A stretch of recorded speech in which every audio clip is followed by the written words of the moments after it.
আসসালামু আলাইকুম। মিঠু ও হচ্ছে কামড় দেয় না সহজে। ওকে গোসল করাই দিছি, এর ফলে একটু স্বাচ্ছন্দ্য বোধ করছে, এখন খুবই ঠান্ডা বোধ করছে। হ্যাঁ মিঠু, ওই যে ও কি যেন বলছে, এই যে ও হচ্ছে কামড় দেয় না, জাস্ট একটু ই করে। কি বলে মিঠু,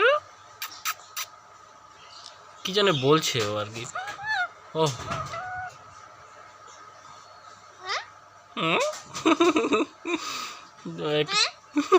কি সুন্দর একটা সাউন্ড করে।